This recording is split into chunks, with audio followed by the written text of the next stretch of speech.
इस धरती पे कोई ऐसा व्यक्ति नहीं मिलेगा जिसको कोई ना कोई प्रॉब्लम्स नहीं हो। लेकिन कुछ लोग प्रॉब्लम्स का निदान चुटकी में कर लेते हैं और कुछ लोग उस प्रॉब्लम्स को इतना बड़ा बना देते हैं जैसे उनके जीवन का सबसे बड़ा अंग वही हो और वह कभी समाप्ति होने वाला नहीं हो। लेकिन ऐसा नहीं है। अगर हम अपने माइंड को हमेशा सॉल्यूशन की तरफ लेकर के जाएं, हम अपने माइंड को प्रॉब्लम ओरिएंटेड केवल नहीं बनाएं, तब ये सारी चीज़ें हमारे हाथ में आ जाती है। आइए सीखते हैं इस कहानी से कुछ। एक व्यक्ति अपने कार से प्रतिदिन ऑफिस जाता था। उसके घर से ऑफिस की दूरी लगभग 40 किलोमीटर थी। एक दिन ऑफिस से रिटर्न होने के क्रम में उसकी गाड़ी सुनसान रास्ते पर खराब हो गई। गाड़ी से उतर कर देखा तो उसके गाड़ी का एक पहिया पंचर हो गया था।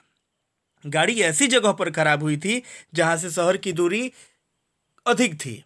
अगल बगल में ऐसा कोई दुकान नहीं था जहां पर गाड़ी को ठीक कराया जा सके। उसने गाड़ी के अंदर से कुछ टूल्स निकाले और जो पहिया पंचर था उसको निकाला। जैसे वह एक अतिरिक्त गाड़ी के अंदर रखे पहिए को निकाला और उसे पंचर पहिए के स्थान पर लगाना चाहा, तभी जो नट बोल्ट उसने निकाल करके सड़क के किनारे रखे थे, वह चारों नट बोल्ट सड़क के किनारे बह रही एक नदी में गिर गए। अब वह व्यक्ति बहुत परेशान हो गया। धीरे धीरे शाम हो रही थी। अब उसे समझ में नहीं आ रहा था कि वह क्या करे। अब वह कहाँ से नट बोल्ट लाए। एक पहिए में 4 नट बोल्ट की आवश्यकता थी। उसके पास पहिया तो था जो एक्स्ट्रा रखा गया था अंदर, लेकिन नट बोल्ट नहीं था, क्योंकि चारों नट बोल्ट जो पहिया खोला था उसमें का निकला हुआ नट बोल्ट पानी में गिर गया था। वह पानी के अंदर गिर गया था, जो अभी मिलना संभव नहीं था। उसी समय उस रास्ते से जा रहे एक व्यक्ति ने पूछा कि भाई क्यों परेशान हो। यह झुंझला कर उत्तर दिया कि आपको क्या करना है। इसे तो यह लग रहा था कि मेरे समझ में जब आ ही नहीं रहा है तो ये साधारण सा आदमी मुझे क्या बताएगा। उस व्यक्ति ने कहा कि हो सकता है कि मैं आपकी मदद कर दूं। फिर इसने कहा कि मुझे आपकी मदद की कोई ज़रूरत नहीं है। उस रास्ते से जा रहा व्यक्ति समझ गया कि यह बहुत अधिक परेशान है, इसे मदद की ज़रूरत है, तभी यह इस प्रकार का उत्तर दे रहा है। फिर इसने दोबारा प्रश्न किया कि भाई परेशानी क्या है, मुझे बताइए। अब इसने झुंझलाकर अपनी परेशानी बताई।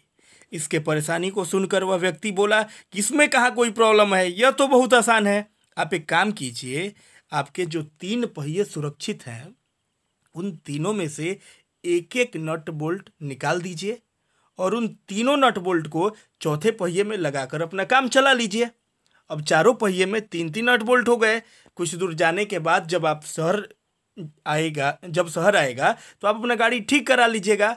अब इसका ध्यान प्रॉब्लम से हटके सॉल्यूशन की तरफ चला गया। उसने उस व्यक्ति को धन्यवाद कहा और आगे की तरफ चला गया। हम इस कहानी से काफ़ी कुछ सीख सकते हैं। सबसे पहले तो उस व्यक्ति का पेशेंस सीख सकते हैं, जो वैसा उत्तर मिलने के बाद भी, कैसा उत्तर कि आपको क्या करना है, हमें कुछ भी प्रॉब्लम हो आप क्या कीजिएगा, मतलब ये जो ऐसे बोल दिया था, फिर भी उसको लगा कि नहीं ये भाई प्रॉब्लम में है, इसका सॉल्यूशन करना बनता है। एक तो वो पेशेंस हम लोग सीख सकते हैं। हमें अपने माइंड को केवल प्रॉब्लम के तरफ नहीं रखना चाहिए, इसे बार बार सॉल्यूशन की तरफ लेकर के जाना चाहिए। हमारा जो माइंड है जब भी प्रॉब्लम्स की तरफ जाए उसे बार बार सॉल्यूशन की तरफ ही लेकर के जाना चाहिए। अगर माइंड उसका सॉल्यूशन की तरफ नहीं जाता उस व्यक्ति का, तो फिर उसके माइंड में वो तो केवल प्रॉब्लम्स देखता कि नट बोल्ट पानी में गिर गया, अब क्या करें, या इस शहर से काफ़ी दूर, इस सुनसान जगह से शहर काफ़ी दूर है। लेकिन उस व्यक्ति के मन में तुरंत वो सॉल्यूशन की तरफ देख रहा था, उसका माइंड प्रॉब्लम्स की तरफ था ही नहीं। जैसे सॉल्यूशन की तरफ देखा उसको सॉल्यूशन मिल गया, है ना। बहुत बहुत धन्यवाद।